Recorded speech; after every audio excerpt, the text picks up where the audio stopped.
Selamat pagi Bapak Ibu Saudara-saudari yang dikasihi Kristus. Mari kita mengawali hari baru dengan mendengarkan firman Tuhan yang diambil dari Injil Lukas pasal 4 ayat 38 sampai 44. Tuhan bersamamu. Inilah Injil suci menurut Lukas. Setelah meninggalkan rumah ibadat di Kapernaum, Yesus pergi ke rumah Simon. Adapun ibu mertua Simon sakit demam keras, dan mereka minta kepada Yesus supaya menolong dia. Maka Yesus berdiri di sisi wanita itu, lalu mengardik demamnya. Segera penyakit itu meninggalkan dia. Wanita itu segera bangun dan melayani mereka. Ketika matahari terbenam, semua orang membawa kerabatnya yang sakit kepada Yesus. Ia meletakkan tangan atas mereka masing-masing dan menyembuhkan mereka. Dari banyak orang keluar juga setan-setan sambil berteriak, "Engkaulah anak Allah." Tetapi dengan keras Yesus melarang mereka berbicara, karena mereka tahu bahwa ia Mesias. Ketika hari siang, Yesus berangkat ke suatu tempat yang sunyi, tetapi orang banyak mencari dia. Ketika menemukannya, mereka berusaha menahan dia, supaya jangan meninggalkan mereka. Tetapi Yesus berkata kepada mereka, "Juga di kota-kota lain, aku harus mewartakan Injil Allah, sebab untuk itulah aku diutus." Dan ia mewartakan Injil dalam rumah-rumah ibadat di Yudea. Demikianlah sabda Tuhan. Bapak Ibu Saudara-saudari yang dikasihi Kristus, tema kita hari ini adalah persahabatan dengan Allah. Injil hari ini menceritakan bahwa Yesus begitu sibuk dengan berbagai macam aktivitas. Yesus pergi ke rumah mertua Simon dan menyembuhkan sakitnya. Kemudian Yesus menyembuhkan banyak orang sakit lain, dan juga mengusir setan. Namun Yesus tetap memperhatikan waktu untuk dirinya sendiri di dalam keheningan. Yesus mengajak kita agar pilihan untuk menyendiri dan hening adalah penting untuk memperdalam hubungan iman kita dengan Allah dan untuk menyadari arti dan nilai hidup dan kerja kita. Kebanyakan dari kita begitu sibuk dengan segala sesuatu yang berada di luar diri kita, entah pekerjaan, relasi dengan orang lain, hiburan di media sosial, dan lain-lain. Satu hal penting yang kita lupa ialah waktu hening untuk diri kita sendiri.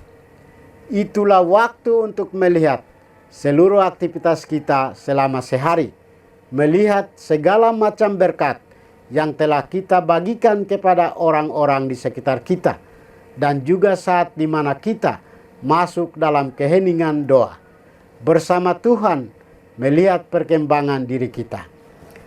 Kisah penyembuhan ibu mertua Simon Petrus dan orang-orang lain adalah contoh konkret persahabatan dengan Allah yang mengalirkan pengharapan, kasih, serta kehidupan. Relasi pribadi dengan Yesus, inilah yang membuat mereka sembuh dari penyakit yang mereka derita. Sayang sekali bahwa maksud baik Yesus untuk menghadirkan kerajaan Allah lewat tanda-tanda heran itu ditangkap secara keliru oleh orang-orang sesamanya. Mereka ingin menjadikan Yesus sebagai raja mereka dalam arti politis. Hal ini sama sekali berbeda dengan maksud perutusan Yesus.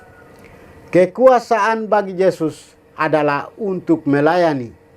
Maka ia pergi dari desa ke desa dari satu tempat ke tempat yang lain untuk mewartakan kabar gembira.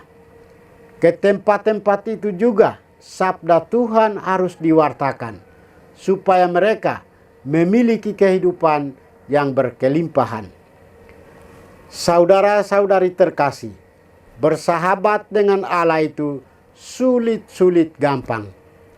Gampang bila kita lebur di dalam misteri cinta kasih-Nya. Menjadi sulit kalau orang lebih mengikuti pikirannya sendiri, yang berlawanan dari pikiran dan maksud Tuhan sendiri. Tetapi tidak ada kata terlambat untuk memperbaiki diri terus-menerus. Hari ini iman kita diteguhkan karena Yesus Tuhan kita luar biasa. Segala penyakit dikalahkan, setan pun tunduk kepadanya. Yesus, Allah yang menyelamatkan, memang luar biasa. Jawaban kita atas kesembuhan adalah mengakuinya sebagai satu-satunya Tuhan dan Juru Selamat. Wujud pengakuan iman kita kepada Yesus adalah melayaninya setiap waktu. Apakah kita siap melayani Tuhan dan sesama setelah diselamatkan oleh Tuhan? Tuhan memberkati kita. Marilah kita berdoa. Tuhan, pagi ini kembali kami naikkan syukur dan permohonan. Terima kasih sudah menjaga kami saat kami tidur maupun bangun. Terima kasih untuk udara sejuk dan segar pagi ini. Bukalah mata hati kami, mampukan kami memandang kemurahan dan karya-Mu, serta memuji dan memuliakan-Mu melalui pekerjaan dan pelayanan kami hari ini. Bimbinglah kami selalu untuk menyadari kesalahan kami dan bertobat, sehingga kami sungguh rendah hati, mau membuka hati, dan siap menerima rahmat-Mu yang tinggal dalam hati kami. Kristus terang dunia, berkatilah keluarga kami. Jadikanlah kami alat kasih-Mu, dan pantaskanlah kami menjadi hamba-Mu yang setia. Demi Kristus Tuhan dan pengantara kami. Tuhan bersamamu. Semoga kita sekalian, orang-orang yang kita kasih dan doakan, seluruh aktivitas kita hari ini dilindungi, dibimbing, dan diberkati oleh berkat Allah yang Maha Kuasa. Dalam nama Bapa dan Putra dan Roh Kudus. Amin.